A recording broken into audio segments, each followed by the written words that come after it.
सावित्री अपनी घायल और थकी हुई अवस्था में शापित कुएं तक पहुंच गई। रास्ते में आई बाधाओं ने उसे शारीरिक और मानसिक रूप से तोड़ने की कोशिश की थी, लेकिन उसकी दृढ़ता उसे यहां तक खींच लाई। उसके सामने अब वो कुआं था जो इस गांव की हर तीसरी पीढ़ी की पीड़ा का कारण था। चारों ओर अजीब सी ठंडक और सन्नाटा था। हवा में भारीपन था, जैसे कोई अदृश्य शक्ति उसके आने का इंतजार कर रही हो। सावित्री ने गहरी सांस ली और कुएं के पास जाकर खड़ी हो गई। कालिंदी, मैं यहाँ तुम्हारे श्राप को खत्म करने आई हूँ। अगर तुम्हारी आत्मा यही है तो सामने आओ। कुएं के अंदर से अचानक पानी की लहरें उठने लगी। पानी के ऊपर काली धुंध ने आकार लेना शुरू कर दिया। धीरे धीरे एक स्त्री आकृति प्रकट हुई। उसकी आंखों में लाल चमक और चेहरे पर गुस्से का साया था। ये कोई और नहीं बल्कि कालिंदी की आत्मा थी। तुमने इतनी हिम्मत कैसे की सावित्री? तुमने मेरे श्रापित कुएं तक आने की जुर्रत कैसे की? मैं तुम्हें न्याय दिलाने आई हूँ। मुझे पता है कि तुम्हारे साथ अन्याय हुआ है, लेकिन उसके लिए इतनी बड़ी सजा देना सही नहीं है।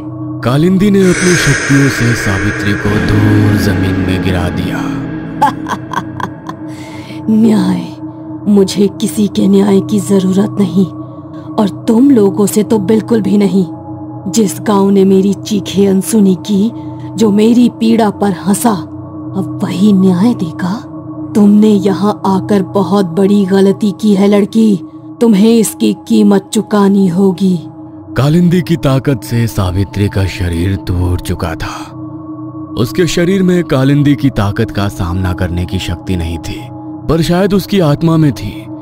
सावित्री ने दोबारा हिम्मत जुटाकर खुद को समेटा।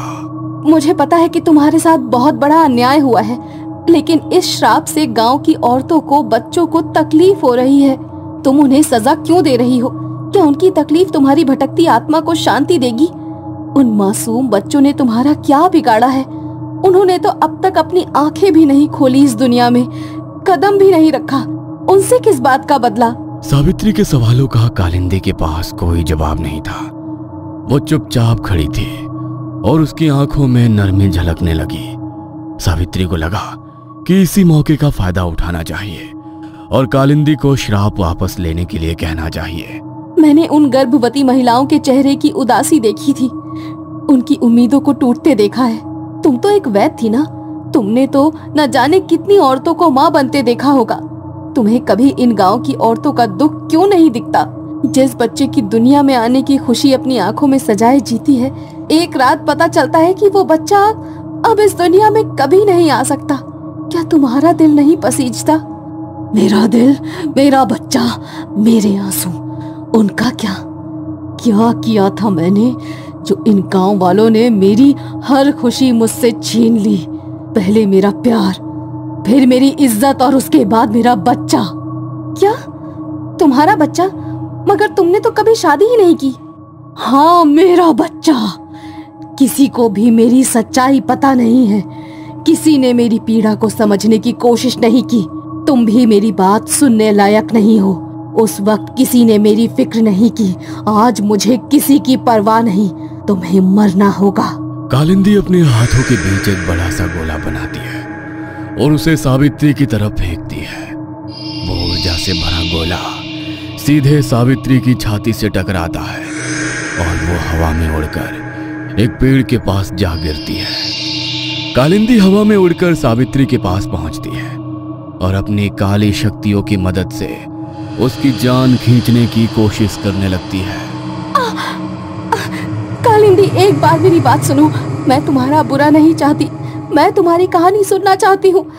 मैं सच जानना चाहती हूँ। अगर तुम मुझे अपनी कहानी बताओगी तो मैं तुम्हारी आत्मा को शांति दिलाने का हर संभव प्रयास करूंगी। मुझे किसी की सहानुभूति की जरूरत नहीं। मैं सदियों से इस कुएं में भटक रही हूँ और यहीं रहूंगी जब तक मैं इस गांव को वीरान नहीं बना देती। तब तक मेरी आत्मा शांत नहीं होगी। और मैंने अब तक तुम्हें इसलिए नहीं मारा क्योंकि तुम्हारे अंदर मुझे एक सच्चाई दिखी जो दूसरों में नहीं दिखती। तुमने अपनी भाभी गुंजन का साथ दिया जब वो श्राप के कारण अपनी जान गंवा रही थी। तुम्हारा दिल दूसरों की भावनाओं को समझता है, लेकिन लगता है तुम्हें जिंदा छोड़कर मैंने बहुत बड़ी गलती कर दी। मुझे तुम्हें पहली रात ही मार देना चाहिए था। ठीक है, अगर मुझे मारकर तुम खुश हो जाती हो तो ये इच्छा भी पूरी कर लो, मैं यही हूं। लेकिन आखिर इच्छा तो मारने वाले की भी पूरी की जाती है। तुम मेरी सच्चाई को जानती हो तो मुझे अपनी सच्चाई भी बताओ। मैं वादा करती हूँ कि तुम्हारे दर्द को हमेशा याद रखा जाएगा। मैं जानना चाहती हूँ कि आखिर ऐसा क्या हुआ कि जो कालिंदी सबकी जान बचाती थी वो आज सैकड़ों मासूमों की जान ले रही है। ठीक है, सुनो मेरी कहानी, लेकिन ये जान लो कि इसे सुनने के बाद तुम कुछ नहीं कर पाओगी, क्योंकि मैं तुम्हें मार दूंगी। मैं गांव की सबसे सम्मानित वैद्य थी। मैंने अपनी जिंदगी गांव वालों की भलाई के लिए समर्पित कर दी थी, लेकिन मेरी सुंदरता और ज्ञान मेरे लिए अभिशाप बन गया। मेरा प्यार छीनने के बाद भी शायद इस गांव को सुकून नहीं मिला। जो ये लोग मेरी इज्जत के भूखे हो गए। कई बार इस गांव के हबशी मर्दों ने मुझ पर अपनी गंदी नजर डालने की कोशिश की, लेकिन किसी ने मेरी एक ना सुनी। मैं उन लोगों से तो किसी भी तरह बच गई, पर उस धर्मवीर से नहीं लड़ पाई। कालिंदी ने बताया कि कैसे धर्मवीर ने उसकी जिंदगी को बर्बाद कर दिया। धर्मवीर गांव का सबसे ताकतवर आदमी था। वो मेरी सुंदरता का दीवाना हो गया था। उसने मुझसे शादी करने का प्रस्ताव रखा। मैंने हर बार उसे मना कर दिया, लेकिन उसकी दरिंदगी यहीं खत्म नहीं हुई। एक रात वो अपने कुछ दोस्तों के साथ मेरे घर में घुस आया। मैंने उन्हें रोकने की बहुत कोशिश की, आवाजें लगाई, पर उस रात किसी का दरवाजा मेरी मदद के लिए नहीं खुला। उन लोगों ने मुझे धक्के मारकर अंदर धकेल दिया और मेरे साथ जबरदस्ती करने लगे। अपनी इज्जत बचाने के लिए मैंने सब किया, यहाँ तक कि उनके पैरों पर गिरकर दया की भीख मांगने लगी। पर उस वक्त उनकी आंखों में बस शरीर की भूख थी। धर्मवीर ने मेरे बाल पकड़े और मुझे बिस्तर पर गिरा दिया। किसी ने मेरा हाथ पकड़ा तो किसी ने मेरा पैर। जिसके हाथ शरीर का जो अंग लगा वो उसे नोचने लगा। धर्मवीर ने मेरी साड़ी फाड़ दी और मेरे चेहरे की तरफ आगे बढ़ने लगा। मैंने अपने बदन को ढकने की बहुत कोशिश की, पर मेरी ताकत उन 4 दरिंदों के सामने नाकाम रही। बारी बारी से उन सब ने मुझे नोच नोच कर खाया। किसी ने मेरे होठ फाड़े तो किसी ने जांग, पर किसी को चीख और सिसकियां सुनाई नहीं दी। आखिर में धर्मवीर ने मुझे अंदर तक छलनी कर कर सब खत्म कर दिया। जो प्यास शादी कर कर हर रात बुझाना चाहता था वो उसने एक रात में पूरी कर ली। मुझे बिस्तर पर अधमरा छोड़कर वो सब चले गए और मैं पूरी तरह से टूट गई। कालिंदी की ये दर्दनाक कहानी सुनकर सावित्री की आंखों में आंसू गिरने लगे। वो सोच भी नहीं पा रही थी कि उस वक्त कालिंदी पर क्या गुजरी होगी। क्या किसी ने तुम्हारी मदद नहीं की? बहुत कोशिश की। गांव के सरपंच को जाकर सब बताया, पर धर्मवीर के पिता गांव के मुखिया थे। सरपंच ने मुझे जान से मारने की धमकी दी और एक छोटी सी झोपड़ी में कैद करवा दिया। गांव वालों को लगने लगा कि मैं पागल हूँ। मैंने गांव वालों से अपनी बात कहने की कोशिश की, लेकिन उन्होंने मेरी बात सुनने के बजाय मुझे बदनाम कर दिया। उन्होंने कहा कि मैंने धर्मवीर को वश में करने के लिए तंत्र मंत्र का सहारा लिया है। फिर तुमने क्या किया? जब तक मैं कुछ समझ पाती मुझे पता चला मैं पेट से हूँ, माँ बनने वाली हूँ। मुझे लगा कि अब एक ही इंसान है जो मेरी मदद कर सकता है, खुद धर्मवीर।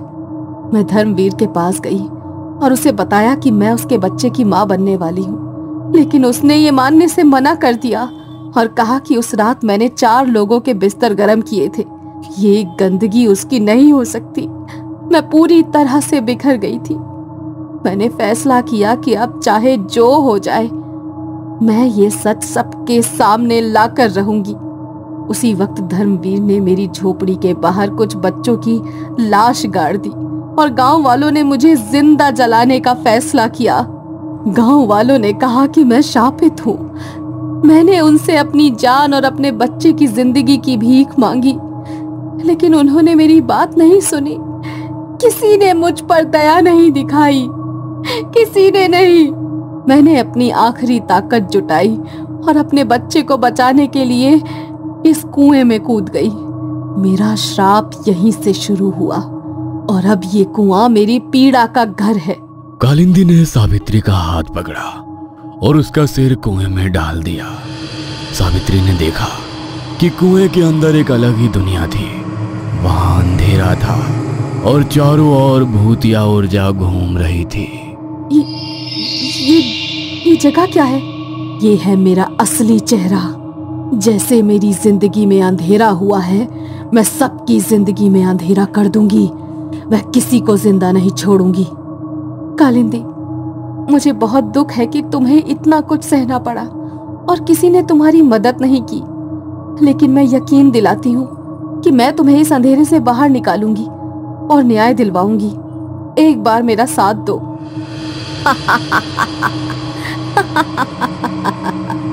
साथ? और तुम्हारा? क्यों?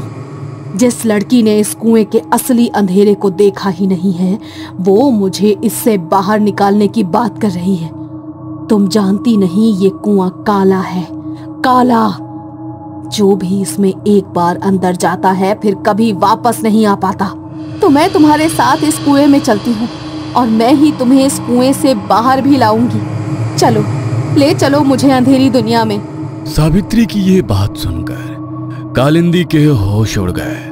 उसने सोचा भी नहीं था कि एक इंसान उसके साथ इस कुएं में जाने की बात कर रहा है। तुम जानती भी हो तुम क्या कह रही हो। तुम अपनी मौत को बुलावा दे रही हो।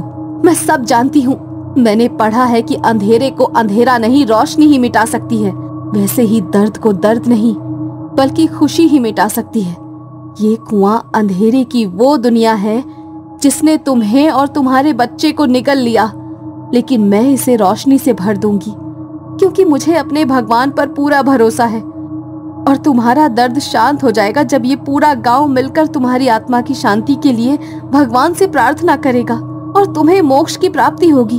चलो, ले चलो मुझे अपनी दुनिया में। सावित्री की बातें कालिंदी की समझ से परे थी, पर उसे पहली बार किसी पर यकीन हो रहा था। सावित्री कालिंदी की आंखों में हृदय परिवर्तन देख सकती थी। उसने कालिंदी को यकीन दिलाया कि वो उसके दर्द का सामना कर सकती है। कालिंदी ने सावित्री का हाथ पकड़ा और वो कुएं में नीचे उतरने लगी। जैसे जैसे सावित्री नीचे जा रही थी, अंधेरा और घना होता जा रहा था। उसे कुएं की दीवारों पर खून ही खून नजर आ रहा था और जोर जोर से रोने की आवाजें आ रही थी। जैसे जैसे वो नीचे की ओर बढ़ रहे थे, आवाजें तेज होती जा रही थी। ये आवाजें, ये खून, ये सब क्या है? मेरी पीड़ा का असली चेहरा। ये आवाजें मेरे बच्चे के रोने की है और ये खून भी उसी का है। सावित्री ने देखा कि कुएं के अंदर कालिंदी की लाश अब भी पड़ी थी और एक बच्चा उस लाश से चिपटा हुआ बैठा था, जैसे मानो अपनी मां के आंचल से चिपका हो। उसके शरीर पर चोटों के गहरे निशान थे जो धर्मवीर की दरिंदगी को साफ दिखा रहे थे। सावित्री भाग कर गई और उसने उस लाश को अपने दुपट्टे से ढक दिया और बच्चे को गले लगा लिया। तुम्हारे साथ जो हुआ वो असहनीय है। मैं वादा करती हूँ कि मैं सब ठीक कर दूंगी। ये बच्चा मर चुका है, ये तुम्हें महसूस नहीं कर सकता, लेकिन पहली बार मैंने एक इंसान के दिल में इतनी दया देखी। शायद हमें तुम्हारा ही इंतजार था। कालिंदी की बात खत्म ही हो पाई थी कि तभी अचानक कुएं में रोशनी आ गई और सारे खून के निशान गायब हो गए। वो बच्चा, वो भी शांत हो गया। सावित्री के चेहरे पर एक बड़ी सी मुस्कान आ गई। मुक्ति का समय आ गया है कालिंदी। अब बस बहुत जल्द तुम और तुम्हारा बच्चा इस कुएं से बाहर आ जाएंगे। ये इतना आसान नहीं होगा। गांव वाले कभी भी मेरी मुक्ति के लिए प्रार्थना नहीं करेंगे। कालिंदी ने सावित्री को कुएं से बाहर भेज दिया लेकिन उसकी आंखों में अब भी गुस्से और दर्द की लपटें थी। अगर गांव वालों ने मेरी कहानी को नकारा तो ये श्राप कभी खत्म नहीं होगा। गांव वालों को मैं मनाऊंगी, लेकिन पुरोहित नारायण जी कहाँ हैं? उन्हें तुमने अगवा किया था ना? नहीं, मैंने उन्हें अगवा नहीं किया। इतना कहकर कालिंदी अपने कुएं में वापस लौट गई, लेकिन पुरोहित जी अभी भी गायब थे। क्या सावित्री कालिंदी के श्राप को खत्म कर पाएगी? क्या गांव वाले उसकी सच्चाई को स्वीकार करेंगे? आखिर पुरोहित जी है कहाँ? उनका अपहरण किसने किया? जानने के लिए देखते रहिए कालिंदी का श्राप, सिर्फ और सिर्फ once upon a time horror पर।